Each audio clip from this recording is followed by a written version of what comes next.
Sebentar ya. Yuk, kita berdoa. Bapa, di dalam nama Tuhan Yesus kami mengucap syukur buat siang hari ini. Terima kasih Engkau kumpulkan kami di tempat ini dalam keadaan semua baik. Kami percaya Tuhan, ketika kami berada di tempat ini, Engkau sedang memberikan pesan yang penting buat kami, dan kami mau menerimanya dengan sepenuh hati. Kami mau eh, menyimpan firman-Mu dan memakai dalam kehidupan sehari-hari supaya kehidupan kami diperbaiki, dibedakan, dan diistimewakan oleh Bapa sendiri. Ajari setiap kami, lembutkan hati kami, ambil alih Roh Kudus, kuasa kegelapan kami patahkan, kami hancurkan di dalam nama Yesus. Di tempat ini hanya Roh Tuhan yang bekerja dalam nama Yesus. Amin. Amin. Amin. Shalom. Sehat semuanya? Sehat semuanya ya. Oke, siapkan catatan. Siapkan penamu. Kita akan belajar tentang dibaharui di dalam roh dan pikiranmu. Ya, apa? Dibaharui di dalam roh dan pikiranmu. Coba diucapkan bareng-bareng. Dibaharui dalam roh dan pikiranku. Gitu ya. Jadi, apakah kalian ingin mengalami perubahan hidup? Saya bertanya dulu pada kalian. Apakah kalian mau menginginkan perubahan hidup? Oh, dijawab dong. Ingin, kalau ingin gini, kasih jempol gitu ya, supaya saya tahu ya. Ya. Apakah kalian mau menginginkan perubahan hidup? Amin. Men, oh ya. Dan sebetulnya ya, pikiranmu menentukan hidupmu. Apa? Coba diulang kata-kata saya.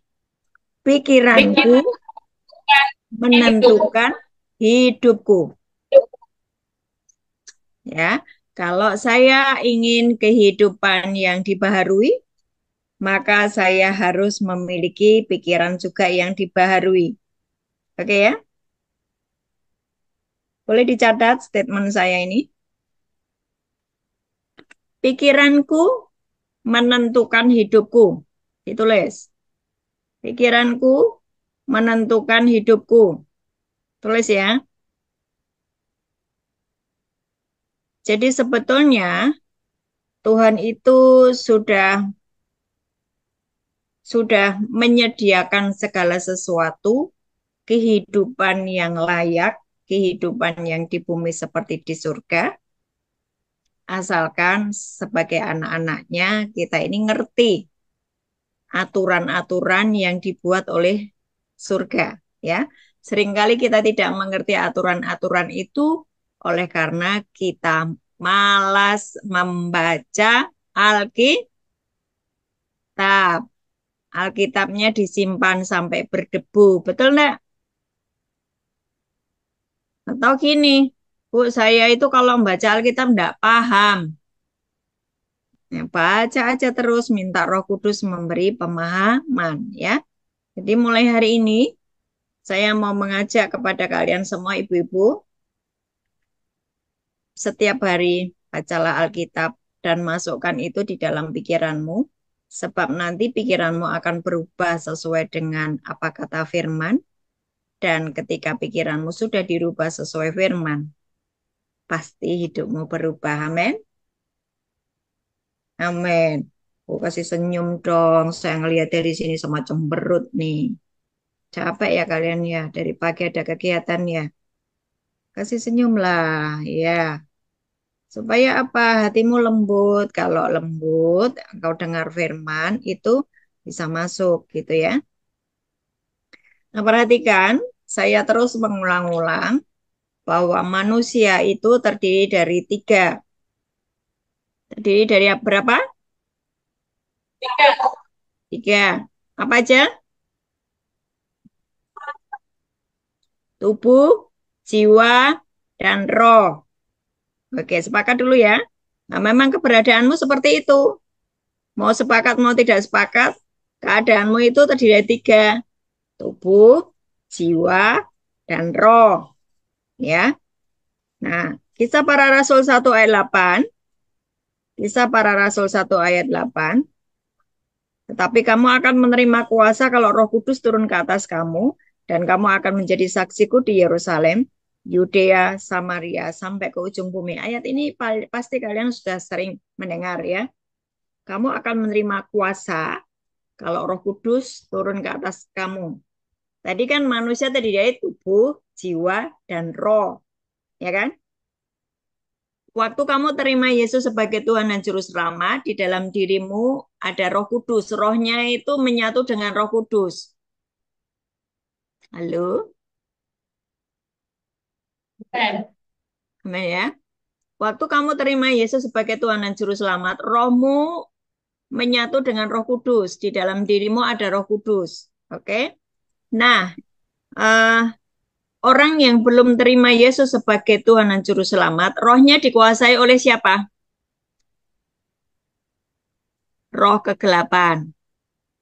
Bisa roh kegelapan itu apa saja? Ya, bisa roh perjinahan, bisa roh tipu-tipu, bisa roh yang suka membunuh, bisa roh yang suka berzina, bisa roh-roh. Pokoknya semua yang mengontrol kamu hidup di dalam daging. Paham sampai sini? Izinkan Roh Kudus itu memelihara hidupmu, memberimu nasihat, maka kehidupanmu akan berubah. Dan kamu diberi yang namanya kuasa dan otoritas. Untuk apa? Menjadi saksi di Yerusalem, Yudea, Samaria, sampai ke ujung bumi. Tapi yang terjadi anak-anak Tuhan bukan menjadi saksi, tapi menjadi batu sandungan. Betul apa betul? Kenapa jadi batu sandungan? Karena engkau tidak mau dengar-dengaran Roh Kudus berbicara kepadamu. Kamu bertingkah laku semaumu sendiri. Kamu tidak mau mendengar nasihat Roh Kudus berbicara di dalam hatimu, di dalam pikiranmu. Kamu nggak mau mendengar. Maka kamu akan dikuasai oleh roh yang lain. Ya, roh yang lain itu tadi roh kemarahan, hawa nafsu, roh perzinahan, roh dusta, gitu ya. Nah, coba perhatikan di dalam Yohanes 16 ayat 8 sampai 13. Yang bawa Alkitab, Yohanes 16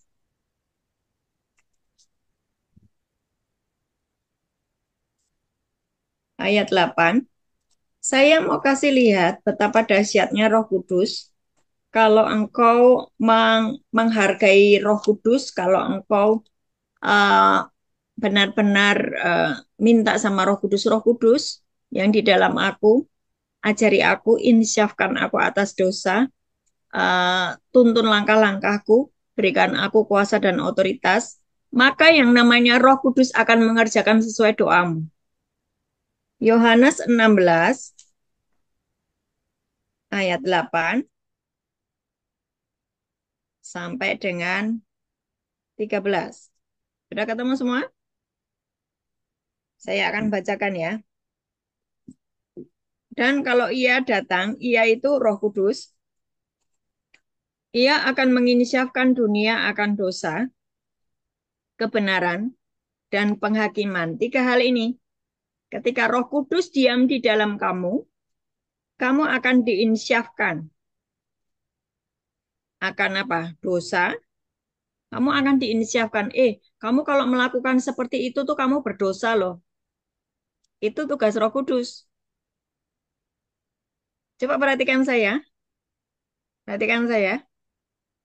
Ada begitu banyak engkau sudah ditegur itu dosa loh. Itu nggak boleh loh. Betul kan? Betul kan? Engkau merasa begitu kan? Dan ketika engkau melakukan dosa, itu hati nuranimu berkecamuk. Ya, hati nuranimu berkecamuk. Hatimu begitu ketakutan, kekhawatiran, gelisah gitu loh. Betul nggak? Itu karena apa? Itu karena apa? Roh Kudus menegurmu, tapi kamu tetap berkeras. Kak, Roh Kudus itu memang tugasnya menegur kita akan dosa. Yang kedua, akan kebenaran. Ya, kebenaran itu apa? Yang ikut KKS lama pasti paham. Kebenaran itu firman Tuhan adalah kebenaran. Kebenaran itu apa? Yesus berkata, akulah jalan, kebenaran, dan hidup. Kebenaran itu apa sebetulnya? Yesus sendiri. Amin. Amin. Ada banyak orang yang melepaskan imannya di dalam Yesus, betul ya? Demi apa? Demi uang, demi pacar, demi ini, demi itu. Dia lepas semuanya. Roh Kudus sudah menginsyafkan, tapi dia tidak mau dengar. Nah ini maksudnya, Roh Kudus menginsyafkan akan dosa, kebenaran. Kebenaran itu tadi apa? Loh, jangan kau lepas imanmu di dalam Yesus, nanti kamu akan kehilangan keselamatan sampai selama-lamanya. Dia tetap lepas demi narkoba, demi pacar, demi jabatan, demi uang. Dia lepas. Hmm? Banyak yang seperti itu ya. Saya harap kalian tidak. Ya, kebenaran itu pegang teguh karena itu adalah hartamu. Yesus itu keselamatan buat jiwamu. Yesus itu hartamu. Walaupun hari ini engkau sedang mengalami banyak tekanan hidup oleh karena memang ketidakakuratan, memang karena pengambilan keputusan yang tidak tepat ya. Tetapi percayalah bahwa ketika kebenaran itu yaitu Yesus sendiri, yaitu firman Tuhan, engkau pegang teguh dan itu jadi hartamu, engkau akan dibela sama Tuhan. Amin. Roh Kudus tadi mengingatkan satu akan apa? Dosa. Yang kedua akan apa? Kebenaran. Yang ketiga akan penghakiman. Nah, perhatikan penghakiman itu ini loh. Ini banyak yang nggak paham ya. Penghakiman di situ dibilang apa? Coba kita baca dulu dari ayat 8 9 ya. Akan dosa karena jadi Yohanes 16 ayat 8. Sekarang saya baca ayat yang 9. Akan dosa karena mereka tetap tidak percaya kepadaku. Ya, tidak percaya sama firman. Ayo, siapa yang masih malas baca firman? Roh Kudus akan berkata, engkau berdosa, engkau tidak baca firman. Engkau akan kehilangan kebenaran. Akan kebenaran karena aku pergi kepada Bapa dan kamu tidak melihat aku lagi. Nah, ini perhatikan ayat 11. Akan penghakiman karena penguasa dunia ini telah dihukum. Tiga hal. Dosa, kebenaran, penghakiman. Nah, yang dimaksud Roh Kudus mengingatkan akan penghakiman, yang dimaksud itu ayat 11 nih. Karena penguasa dunia ini telah dihukum. Siapa penguasa dunia? Iblis, roh jahat, penguasa-penguasa di udara, penguasa-penguasa kegelapan, sesungguhnya sudah dihukum. Tapi kenapa banyak anak Tuhan berpihak kepada iblis yang memang sudah dihukum? Ini bukan akan dihukum loh. Coba pelototi Yohanes 16 ayat 11. Dipelototin tuh dilihat tuh. Akan penghakiman karena penguasa dunia ini telah. Betul kan? Iblis itu telah dihukum loh. Jadi saya minta kalian jangan menjadi pengikutnya iblis. Halo. Iblis itu sudah dihukum, telah dihukum, bukan nanti akan dihukum. Bukan. Waktu Yesus sedang melayani bersama dengan murid-muridnya, Yesus berkata gini, lihat, aku melihat, aku melihat iblis jatuh seperti kilat. Ya, jatuh seperti kilat. Artinya dia sudah jatuh. Dia sudah dihukum oleh Tuhan. Dan ayat Yohanes 16 ayat 11 ini jelas akan penghakiman karena penguasa dunia ini telah dihukum. Jadi kalau iblis itu memang telah dihukum, kenapa banyak anak Tuhan masih menjadi pengikut iblis? Itu kan menjadi sebuah kebodohan ya. Ya, benar nggak? Oleh karena itu perhatikan keadaan. Jika hari ini engkau mengalami banyak tekanan hidup, banyak kemiskinan, kegagalan, yang kamu ikuti itu siapa? Kalau yang kamu ikuti itu iblis, maka sudah pasti, yuk semua yang mengikuti saya ya, yang mengikuti saya, perhatikan bahwa Yohanes 10 ayat 10 itu menjadi patokanmu untuk kamu memutuskan aku mau ikut Yesus atau aku mau ikut iblis. Aku mau ikut terang atau aku mau jadi gelap. Itu sudah ada garis. Jadi hidupmu itu tidak bisa yang namanya sebentar nanti aku bertobat, sebentar aku minta ampun, aku berdosa lagi, aku nanti minta ampun, pasti aku diampuni. Tidak seperti itu. Tidak seperti itu. Engkau harus memutuskan engkau menjadi pengikut Tuhan atau engkau menjadi pengikut iblis. Yohanes 10 ayat 10 jelas. Pencuri datang untuk mencuri, membunuh, membinasakan. Karena memang kondisinya dia sudah dihukum. Sampai di sini, Pak. Nah, Yesus berkata, aku datang memberimu hidup, hidup yang berkelimpahan. Kalau sekarang hidupmu belum berkelimpahan, ada sesuatu yang salah. Lubuk yang memang salah, saya lepas, ya kan? Saya masih menjalani hukuman, mungkin 5 tahun, mungkin 3 tahun, mungkin 2 tahun. Kalau posisimu benar di hadapan Tuhan, memang di hadapan manusia engkau bersalah. Tapi ketika engkau mengakui dosamu, mengakui kesalahanmu, 1 Yohanes 1 ayat 9 berkata, Allah itu setia dan adil, dia akan mengampuni segala dosa dan kesalahanmu. Kamu akan dibenarkan. Efesus 1 ayat 3 sampai 14 jelas berkata, kalau engkau tinggal di dalam Kristus, ampuni, kamu dikuduskan, kamu dibenarkan, kamu dianggap sebagai anak, kamu itu tubuhnya, dia kepala, surga dan buminya engkau menyatu dengan Kristus. Loh itu jelas, Efesus 1 ayat 1 sampai 14. Dicatat saja ayatnya nanti di kamar dibaca sendiri ya, Efesus 1 ayat 3 sampai 14 jelas. Saya ulang.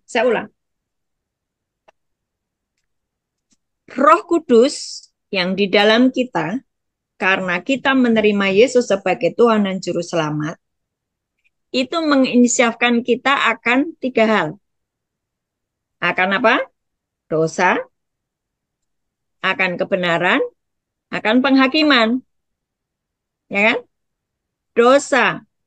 Karena engkau nggak percaya sama firman Tuhan, engkau tabrak terus firman Tuhan, maka engkau berdosa. Roh Kudus ingetin. Roh Kudus di dalam dirimu tuh ngingetin kamu gitu loh, ngingetin saya gitu. Sering kali kita berkeras dan kita tabrak semua firman. Nah, yang kedua, dia Roh Kudus mengingatkan kepada kita, menginsyafkan kepada kita akan apa? Kebenaran. Siapa kebenaran? Siapa kebenaran? Yesus kebenaran. Siapa kebenaran? Apa itu kebenaran? Firman Tuhan, kebenaran. Yang ketiga, akan penghakiman. Siapa yang dihakimi? Bukan kamu. Halo, yang dihakimi bukan kamu, bukan saya. Yang dihakimi adalah penguasa di udara. Nih lihat nih ayat 11 Yohanes 16. Akan penghakiman karena penguasa dunia ini telah dihukum. Yang dihakimi siapa? Iblis dan anak-anaknya toh? Bukan kamu, bukan saya. Halo, ini pada paham apa tidak ya? Kalau paham, kasih jempol. Kasih jempol kalau paham. Jadi, kalau kamu sebagai anak Allah, engkau sudah mengakui dosamu, engkau sudah bertobat, mengakui segala dosa pelanggaranmu, engkau izinkan Roh Kudus bekerja di dalam dirimu, engkau dengar-dengaran akan Roh Kudus ketika Roh Kudus menegur hidupmu, ya kan? Engkau engkau hidup berjalan di dalam kebenaran. Lihat, Tuhan nggak menghakimi kamu. Yang menghakimi kamu, yang dihakimi siapa yang dihakimi? Iblis. Saya harap kalau engkau memahami apa yang saya sampaikan, engkau tidak lagi menjadi orang-orang yang tertuduh ya. Rasanya dosaku terlalu banyak.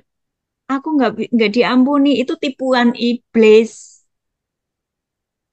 Aku aku ini bejat banget. Aku ini banyak kesalahanku. Aku mengambil keputusan-keputusan yang salah, yang hari ini membuat aku menderita. Suamiku menderita, anakku menderita karena aku mengambil keputusan yang salah. Kamu terus didera dengan kesalahan. Pikiranmu kembali kepada masa lalumu terus. Pikiranmu dikuasai oleh dakwaan iblis terus. Itu menguntungkan buat iblis loh. Ya, karena Roh Kudus itu tugasnya cuma 3 hal itu tadi. Menginsafkan kita akan dosa, menyatakan kebenaran, dan yang ketiga adalah penghakiman. Bukan kamu yang dihakimi, bukan saya yang dihakimi, tapi iblis. Sampai di sini, saya harap semuanya paham. Sekali lagi, kalau iblis itu sudah dihakimi loh, dinyatakan bersalah loh. Akan penghakiman karena penguasa dunia ini telah dihukum loh, bukan akan loh. Jadi pastikan hidupmu tidak berpihak di iblis. Yang setuju katakan amin. Kasih jempol. Sepakat dengan saya. Ya. Nah, sekarang kenyataannya waktu kamu terima Roh Kudus, tidak semua orang mau mendengar Roh Kudus bicara, betul nggak? Ada banyak orang yang mengeraskan hati dan pikirannya uh, dia di drive oleh pikirannya. Dia di drive oleh pikirannya, bukan di drive oleh Roh Kudus. Ya. Nah, di step ini Roh Kudus tidak difungsikan atau tidak diaktifkan ya. Dia memiliki Roh Kudus, padahal Roh Kudus itu yang menciptakan alam semesta loh. Roh Kudus itu yang membangkitkan Yesus dari antara orang mati loh. Roh Kudus itu rohnya Allah sendiri loh. Tapi karena kita tidak aware, tidak menghargai pribadi Roh Kudus di dalam diri kita, itu engkau sedang tidak mengaktifkan Roh Kudus, kuasa Roh Kudus yang di dalam dirimu. Nah, dampaknya ya engkau didrive oleh kekuatan yang lain, ya. Nah, bagi orang-orang yang bertobat sungguh-sungguh, Roh Kudus ini akan bekerja dahsyat di dalam diri orang tersebut. Meskipun orang itu masih ada di lapas, ya, meskipun masih ada di dalam tahanan, tapi ketika dia menghormati Roh Kudus yang di dalam dirinya, hidupnya itu akan mengalami progres. Hidupnya akan mengalami yang namanya kenaikan, perubahan di dalam dirinya. Karena dia menghargai Roh Kudus yang di dalam dirinya. Ya, dan itu akan membuat hidupnya bertumbuh. Yesaya 36 ayat 26-27, saya harap teman-teman di LPP kelas 3 Manokwari, engkau menghafal ayat ini menjadi doamu. Menjadi apa? Menjadi doamu. Hafalkan, tulis, terus tempelkan tulisanmu itu di tempat di mana kamu bisa membacanya setiap hari. Tuhan mentahirkan aku. Tuhan memberikan kepadaku hati yang baru. Tuhan memberikan kepadaku roh yang baru, roh yang bersih. Tuhan memberikan kepada aku hati yang lembut, hati yang taat. Tuhan membuang daripadaku hati yang keras. Loh, sekarang perhatikan ya, teman-teman ya. yang di Manokwari semuanya. Waktu engkau mengucapkan terus apa yang menjadi firman Tuhan di Yesaya 36 ayat 26 sampai 27 itu, engkau ucapkan terus. Itu mempengaruhi pikiranmu enggak? Ya kan? Itu akan mempengaruhi pikiranmu. Engkau mengucapkan. Pikiranmu akan berubah sesuai dengan ucapanmu. Misalnya gini, Tuhan memberikan kepadaku hati yang baru. Hati yang keras dijauhkan daripadaku. Itu kan firman Yesaya 36 tuh. Ayat 24 sampai 27 tuh. Tuhan membuang daripadaku hati yang keras. Tuhan membuang daripadaku hati yang beku. Tuhan memberikan kepadaku hati yang taat, roh yang bersih, hati yang taat, roh yang bersih, hati yang taat. Menjadi pola pikirmu. Bu, sebentar Bu, jangan cepat-cepat. Saya belum ketemu Yeskiel itu di mana Bu? Perjanjian baru atau perjanjian lama? Aku nggak ngerti. Yeskiel itu ada di perjanjian lama. Yaitu Yesaya, Yeremia, Yehezkiel. Yehezkiel 36 ayat 24 sampai 27 hafalkan. Atau nggak usah hafal, tapi kamu ngerti deh. Dan jadikan itu menjadi doamu setiap hari. Waktu itu kamu ucapkan dan doakan setiap hari, maka kamu itu diubah loh, dilapas jadi orang yang bersih bener loh. Hatimu benar-benar taat loh. Dan pasti nanti kalapasmu akan heran, ini kenapa ya? Anak-anak Tuhan yang di tempat ini kok hatinya bagus-bagus ya? Kok mereka taat semuanya ya? Karena apa? Kok ucapkan itu setiap hari. Dan itu akan mengubah pola pikirmu. Amin. Saya mau praktekkan dong ya sebulan ini ya. Sebulan ini ya. Nanti saya akan cek pada kakak pembina. Kak, itu yang di gereja pada berubah enggak? Gitu ya. Ya, kalau nggak berubah nanti saya datangi loh. Saya datangi dalam mimpi. Bukan saya datangi sampai ke situ. Mahal biayanya. Tak datangi kamu dalam mimpi ya. Kenapa kamu nggak berubah? Ya. Oke, lanjut. Nah, sekarang ya, tadi di awal tubuh manusia, tadi ya tubuh, jiwa, dan roh. Rohmu ketika terima Yesus bersih karena kamu dikuasai oleh Roh Kudus ya. Kecuali ketika kamu enggak menerima Roh Kudus, enggak mengaktifkan Roh Kudus, kamu tetap dekil hatinya. Ya, hatimu tetap keras, hatimu tetap sombong, hatimu tetap eh ya, jahat gitu. Tapi kalau kamu menerima Roh Kudus dan mengaktifkan Roh Kudus, hatimu dibuat menjadi baik, menjadi lembut, menjadi hati yang baru, hati seperti hati Yesus. Oke? Nah, sekarang jiwa. Jiwa ya. Jiwa itu isinya pikiran, perasaan, keinginan, emosi. Saya sudah mengulang-ulang terus ya. Jiwa itu isinya apa? Pikiran, perasaan, keinginan, emosi. Nah, pikiran itu ada di jiwa. Apa kata Alkitab tentang pikiran? Ini nak kasih tahu ya. Tadi di awal saya ngomong kan, hati-hati loh. Pikiranmu itu bisa menentukan masa depanmu. Pikiranmu itu bisa mengubah hidupmu. Pikiranmu itu bisa menghancurkan hidupmu. Pikiranmu itu menentukan kondisi keadaan hidupmu. Ya kan? Di awal tadi saya ngomong begitu kan? Nah, apa kata Alkitab tentang pikiran? Efesus 4 ayat 17 sampai 19. Efesus 4 17 sampai 19. Sebab itu kukatakan dan kutegaskan ini kepadamu di dalam Tuhan, jangan hidup lagi sama seperti orang yang tidak mengenal Allah dengan pikirannya yang sia-sia. Bu, kenapa sih Ibu mengulang-ulang ayat itu terus? Orang saya ulang-ulang aja pikiranmu masih sia-sia. Betul enggak? Oh iya, saya tahu itu. Karena memang iblis itu terus-menerus eh, yang namanya melemparkan panah api ke dalam pikiran. Kalau pikiranmu itu ya, kepalamu tuh enggak pakai helm, enggak pakai yang namanya ketopong keselamatan. Apa tuh ketopong keselamatan? Bahwa kamu sudah diselamatkan, bahwa kamu adalah ciptaan yang baru, bahwa Allah begitu mengasihimu, bahwa Dia menerima kamu apa adanya, bahwa kamu itu harus hidup di dalam Kristus. Kamu sudah diselamatkan. Kalau kalau kepalamu tuh enggak pakai ketopong, iblis dengan mudah akan melemparkan panah api hampir tiap menit. Makanya kita ini kadang-kadang ya dalam kondisi baik-baik saja tiba-tiba ada pikiran yang negatif, betul nggak?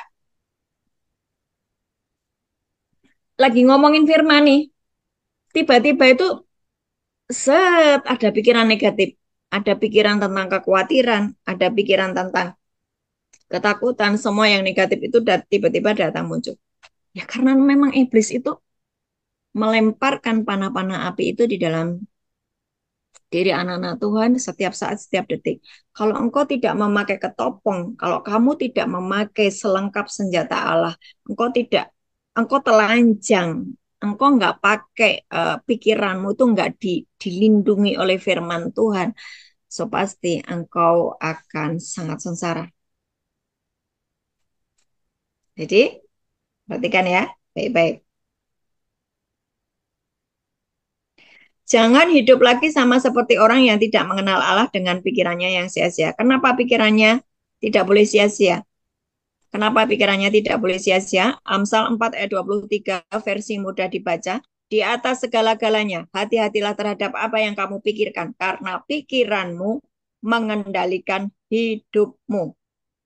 Ayat ini berkata kalau pikiranmu itu mengendalikan hidupmu. Contoh, mikir yang jorok porno cabul, kamu akan melakukan perzinahan, percabulan, dan kamu jatuh di dalam dosa. Nah, Roh Kudus yang tadi diberikan kepadamu, menginsyafkan kamu. Jangan nonton begitu, ya kan? Tadi kan Roh Kudus menginsyafkan kamu akan dosa. Jangan nonton itu. Nanti kamu akan berada di pihak iblis yang sudah dihukum. Nanti kamu ikut dihukum. Tapi karena pikiranmu sudah nyandu dengan pornografi, pikiranmu sudah nyandu dengan hal-hal perzinahan, jorok porno cabul, maka kamu tetap mengerjakannya.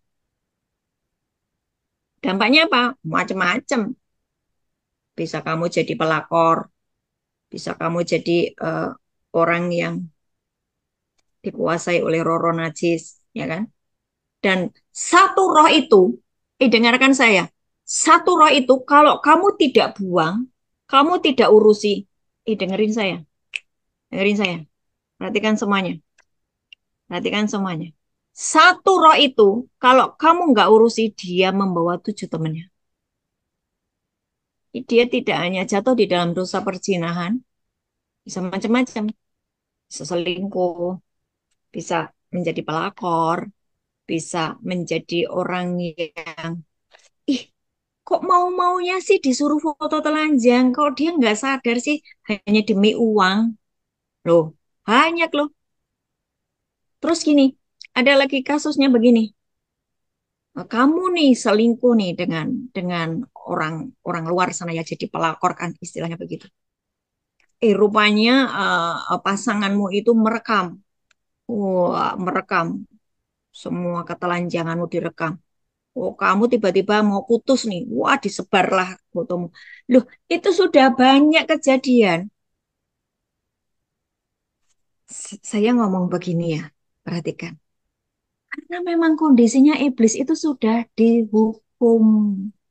Jadi jangan pernah berteman dengan iblis karena dia memang sudah dihukum.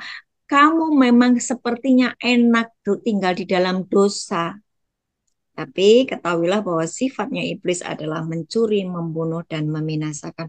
Engkau akan dihabisi ketika engkau berada di pihaknya dia. Lanjut.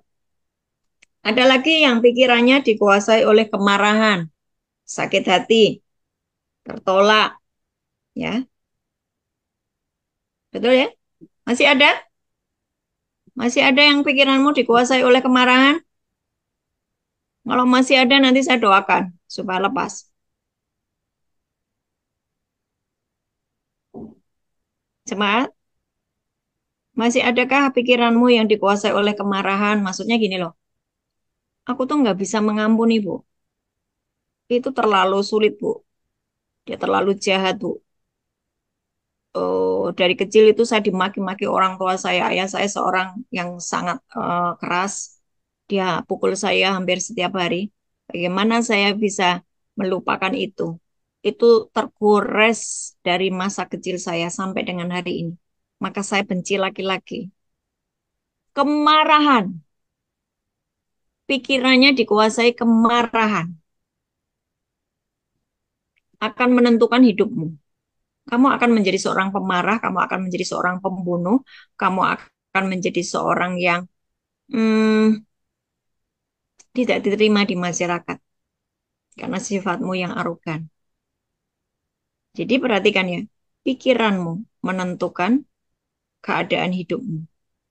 Saya mau hari ini pikiran-pikiranmu yang masih dikuasai oleh kemarahan, mungkin engkau masih dikuasai oleh seks gitu ya, pikirannya tentang seks melulu, pikirannya tentang kemarahan melulu, pikirannya tentang sakit hati melulu. Nanti saya akan doakan di akhir ibadah ya, supaya kalian benar-benar dibebaskan dan benar-benar memiliki pikiran yang baru, yaitu pikiran Kristus. Nggak ada yang sepakat, nggak ada yang setuju deh. Yang setuju kasih jempol.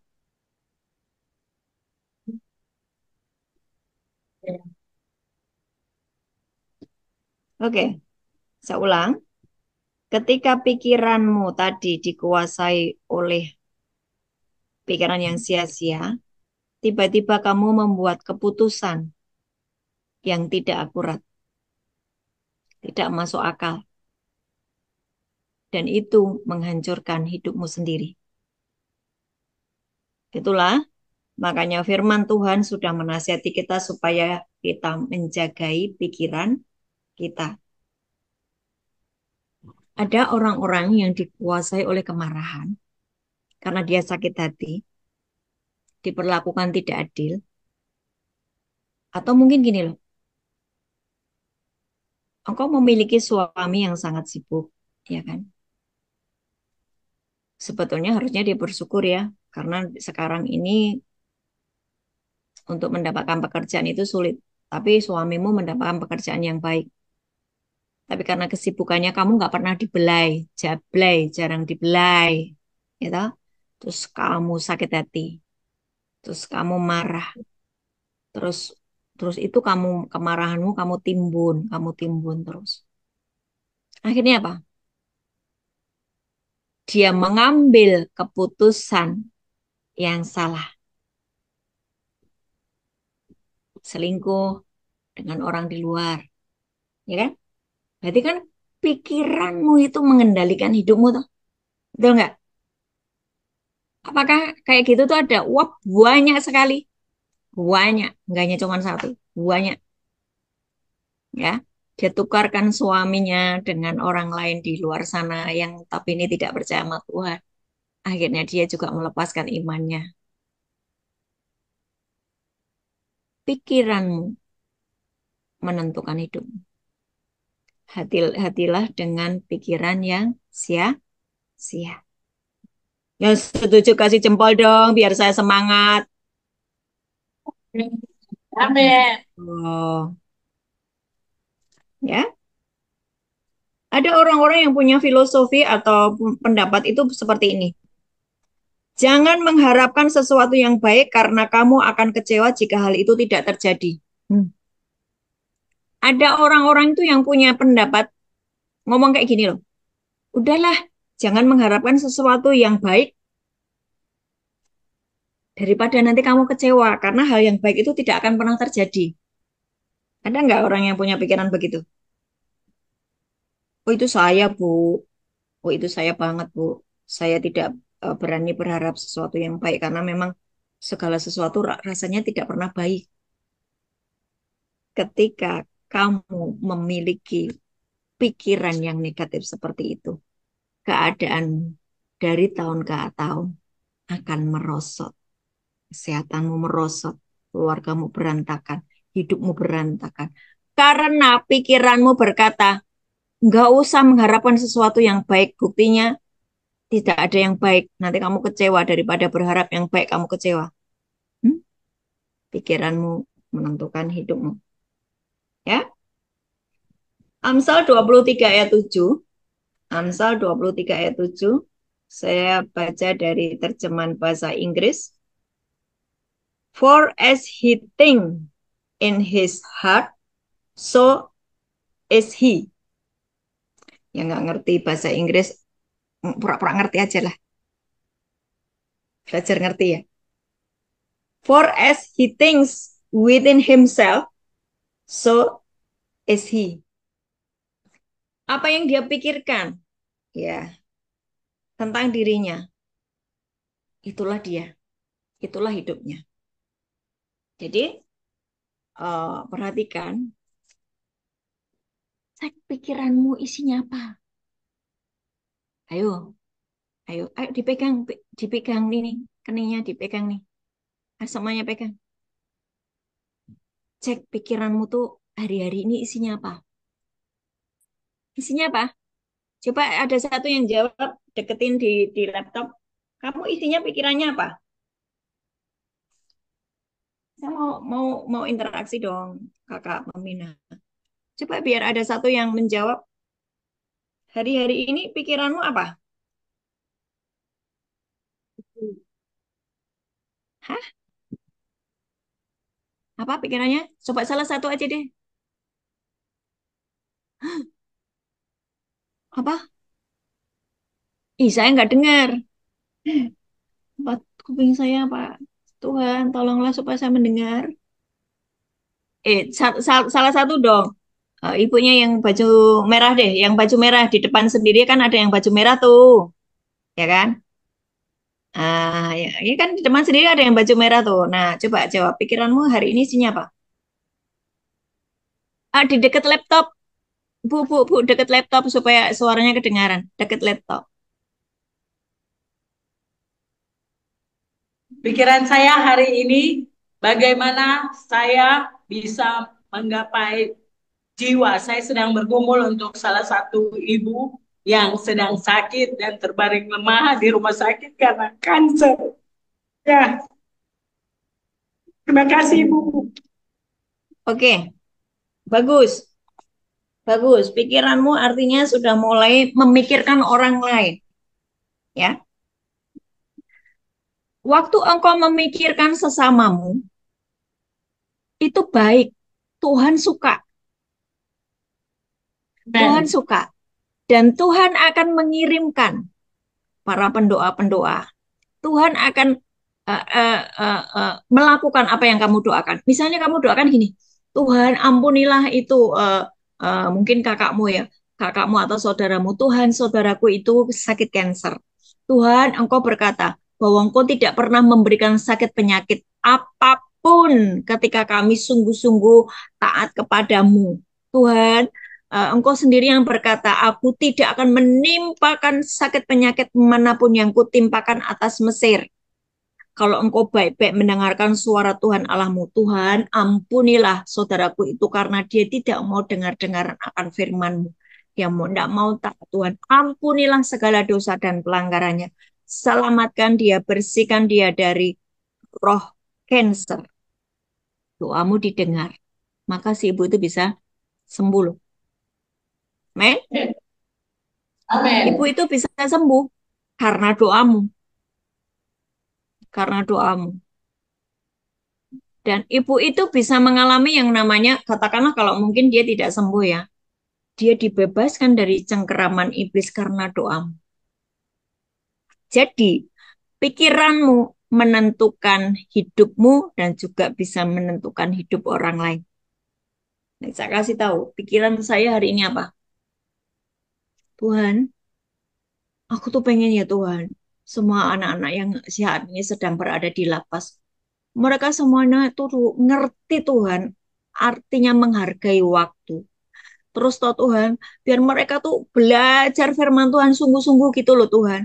Terus biar mereka tuh diubahkan hatinya. Jadi waktu mereka keluar dari lapas tuh Tuhan, mereka keluar dari lapas, mereka benar-benar menjadi hamba Tuhan.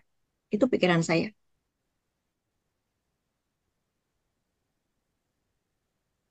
Dan dan pasti Tuhan juga. oke dengan pikiran saya. Ya, karena saya nggak mau menyerahkan pikiran saya untuk hal yang sia-sia. Jadi dibilang di Efesus 4 ayat 17 ya, jangan pikiranmu sia-sia. Gitu ya.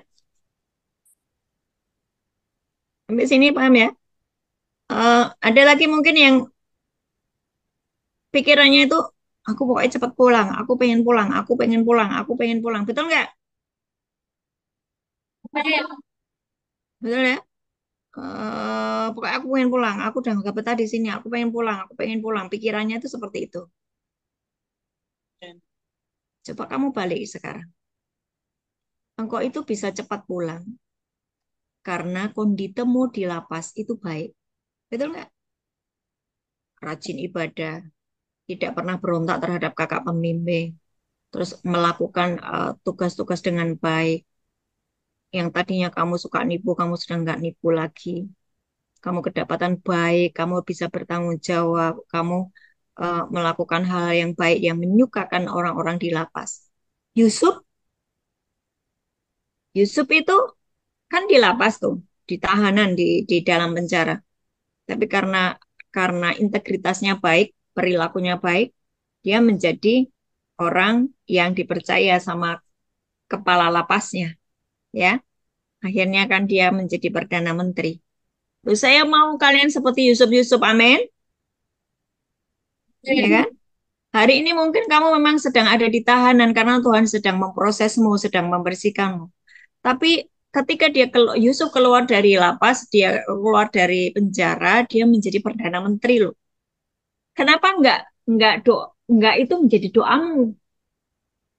Tuhan, kalau Engkau bisa membuat Yusuf itu yang di dalam penjara, tidak dihargai oleh keluarganya, dibuang oleh saudara-saudaranya.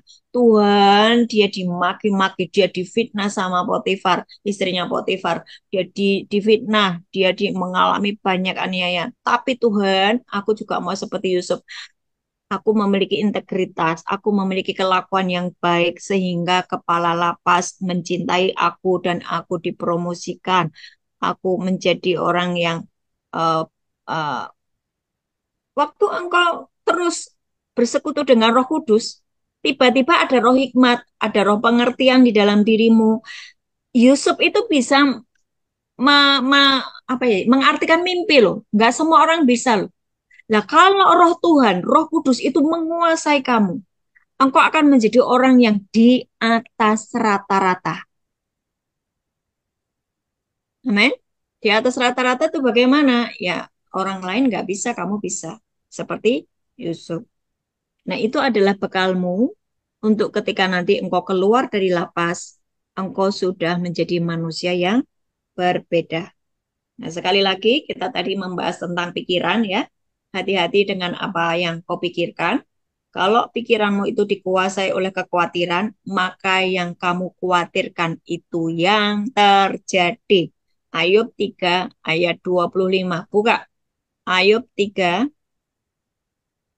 ayat 25. Ayub 3. Ayub di mana, Bu? Bu, kitab Ayub di mana, Bu? Perjanjian lama. Ayub 3 ayat 25. Sudah ketemu semua? Ada ditulis, dicatat ya. Ayub 3 ayat 25. Karena yang kutakutkan itulah yang menimpa aku, dan yang kucemaskan itulah yang mendatangi aku. Saya ulang. Aduh Bu, Ayubnya aja belum ketemu. Bu, cepat-cepat sekali sih Bu. Iya, karena di sini sudah mau jam 12. Ayat 3, ayat 25. Karena yang kutakutkan itulah yang menimpa aku. Dan yang kucemaskan itulah yang mendatangi aku. Saya ulang. Karena yang kutakutkan, yang kucemaskan, yang kukhawatirkan, itulah ternyata yang menimpa aku. Nah, yang kucemaskan itulah yang mendatangi aku. Pikiranmu adalah portal.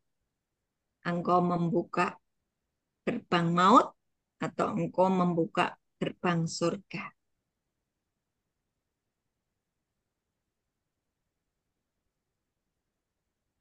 Jadi sudah pada ketemu belum? Itu ayat 3 ayat 25. Betul kan? Karena yang kutakutkan itulah yang menimpa aku, dan yang kucemaskan itulah yang mendatangi aku. Itu kan di pikiran toh.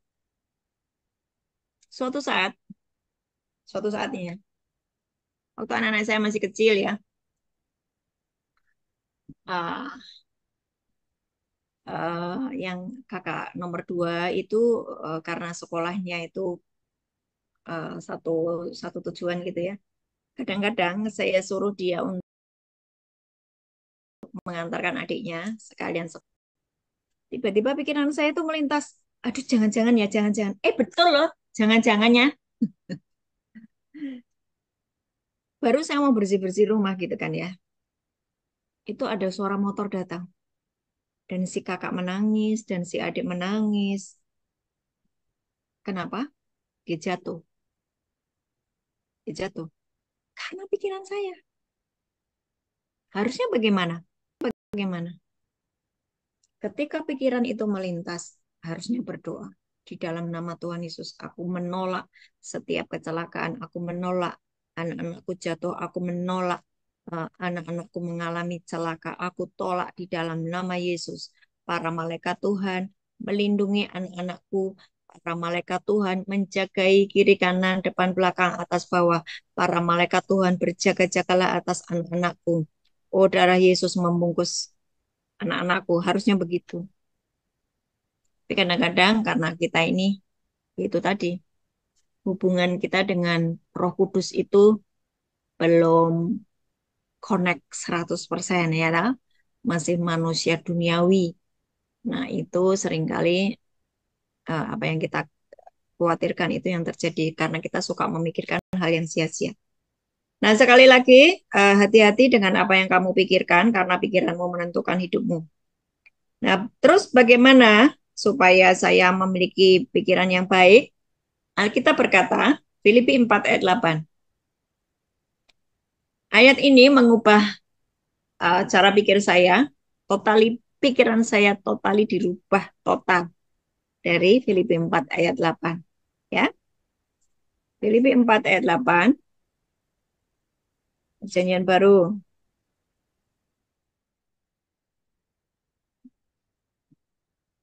Ayat ini ketika engkau belum paham, engkau tulis. Engkau tulis ya. Setelah engkau tulis, engkau hafalkan. Setelah engkau hafalkan, engkau masukkan di dalam pikiran. Nanti ketika ada pikiran negatif datang, pakailah ayat ini, kau ucapkan. Karena firman itu adalah pedang yang tajam. Ya, waktu engkau ucapkan, maka pikiran negatif akan segera hilang. Jadi akhirnya, saudara-saudara, semua yang apa? Benar. Terus apa? Semua yang mulia, semua yang adil, semua yang suci, semua yang manis, semua yang sedap didengar, semua yang disebut kebajikan dan patut dipuji. Pikirkanlah semuanya itu. Waktu tiba-tiba muncul pikiran negatif, kamu langsung pakai ayat ini untuk menghunus iblis yang mencoba membuat engkau khawatir dan takut. Gitu caranya. Yang paham kasih jempol. Begitu kamu khawatir, ucapan ayat ini. Saya mau semuanya ya, menulis ayat ini nanti, kemudian kamu tempelkan dimanapun yang kamu bisa membacanya setiap hari.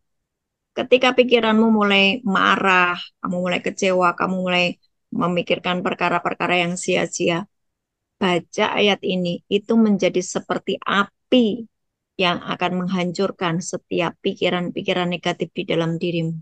Amin. Nah, ketika engkau sudah bisa menguasai pikiranmu, maka engkau akan memiliki kehidupan yang di bumi seperti di surga. Karena, kenapa? Pikiranmu bisa membuka gerbang. Pikiranmu negatif, kamu membuka gerbang alam maut. Pikiranmu baik, pikiranmu positif, kamu sedang membuka gerbang surga. Ketika pikiranmu terus positif, maka engkau mengalami surga di bumi. Di bumi seperti di surga. Maka doa Bapa kami akan terjadi di dalam hidupmu. Engkau tidak perlu lagi khawatir. Engkau tidak mengalami yang lagi yang namanya cemas. Nggak ada lagi sakit cemas. Nggak ada lagi yang namanya setiap malam aku nggak bisa tidur karena aku cemas. No, tidak ada. Sebab apa? Pikiranmu engkau ubahkan memiliki pikiran yang positif, pikiran yang baik. Maka engkau akan mengalami yang namanya damai sejahtera, ketenangan batin. Ya, saya tutup dengan Kolose 3 ayat 1 sampai 3. Kolose 3. Ingat ya, pikiranmu itu bisa membuka gerbang ya. Gerbang surga atau gerbang neraka yang kamu buka itu dari pikiranmu. Hati-hati.